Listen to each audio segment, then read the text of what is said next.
Hey everybody, Dr. Diane, your libido doc here. We're talking today about how to have the right kind of sex and what is your sexual style. One of the biggest problems I see for couples, for partners, is having the type of sex that they've seen inundated in TV, in pornography, in movies, and generally it looks some version oftentimes of a very similar thing, right? And the problem with that is that not all of us have pleasure bodies that respond in the same way. And so what I've developed after noticing and talking to couples and talking to individuals about sexuality over many, many, many years is that I've identified 5 main sexual styles. And a lot of how to have the right kind of sex, there's a lot of different components of this, but one component is understanding your unique sexual style and your partner's unique sexual style. And when we do this, we might find that we have different sexual styles, kind of like the love languages for anybody that has studied that work by Gary Chapman. Some of that work is so crucial, right? Because it allows us to understand that we have different ways of expressing love. Well, the same thing is for our pleasure body. Our pleasure body has different ways of experiencing pleasure. And so with that, we want to make sure that we are understanding our pleasure body and our partner's pleasure body. So for example, before I go through this, I want to say that all of us have all of these sexual types inside of us. So as you're listening to these 5 sexual types, and you might want to have your partner listen to this as well, if they're open to this and your partner, as you're listening to this, you might find, like most people do, like, oh yeah, I kind of relate to that one, or I kind of relate to that one. And you might find that you relate to some more than others. Classically, most typically, you're going to find that there's one that's the dominant one, right? That's ideally what you're looking for, is to understand your dominant sexual style and your partner's dominant sexual style. And so I'm going to go through these now, and that's what you're listening for. Is there one that stands out more than the other? I'm like, oh yeah, this is what turns me on the most. So one of them is the giver. The giver is somebody that tends to be turned on the most when they are actually pleasing their partner. So a lot of people get turned on by this, but this is somebody that maybe you go down on your partner, and if you're going down on a vulva owner, then there's all sorts of lubrication and wetness, or that is happening not just to the vulva owner, but to the person that is actually giving that pleasure. So for example, if we're talking a hetero couple and a man is going down on a woman, then he might get an erection in the act of pleasuring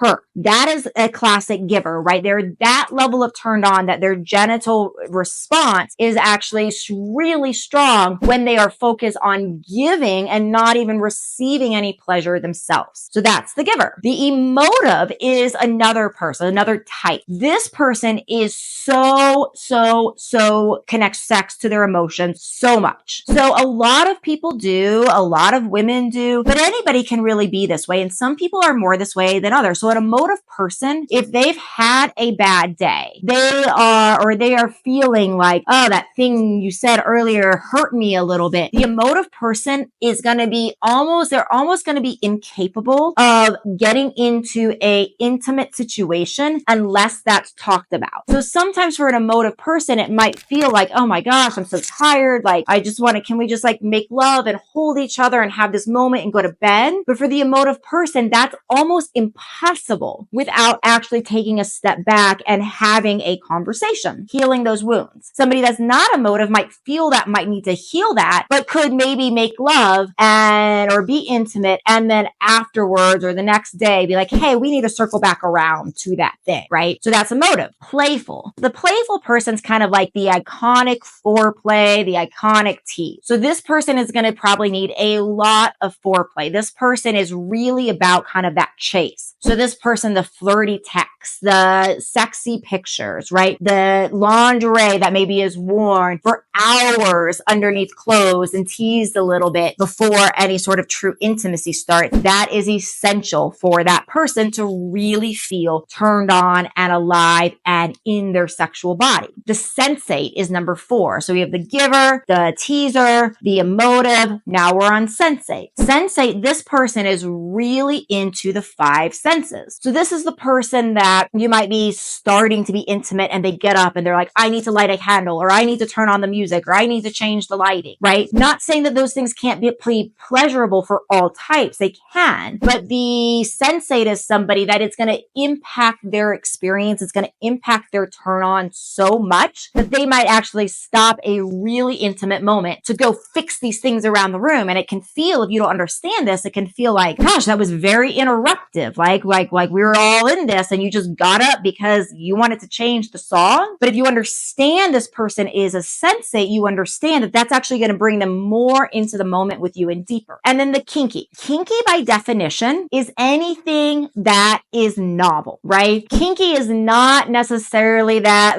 BDSM type of thing. It's really just anything that is novel by definition. So for couples, a kink is anything that is like outside of the ordinary of what they typically do. For some people, it's as simple as a new position. That can be kinky. If every time you do it, you have like 2 positions you go into, and then you have this new thing you're chasing, this new position, that can be considered a kink. It is outside of what is novel for the individual. So what that means as far as kink will vary couple to couple, person to person. And so with things such as the kinky person, if it's a kinky person type, all this means is that person, the number one thing that turns them on, the number one thing that changes for them is that novelty. So for this person, if you know that this is like a number one thing for a partner, then there might be more emphasis on bringing new novelty in, whether it's through things like new positions, whether it's through toys, whether it's through new things you wear, whether it's through different times of day. There's like so many different ways to bring in novelty, but the kinky person is going to be most turned on by that. So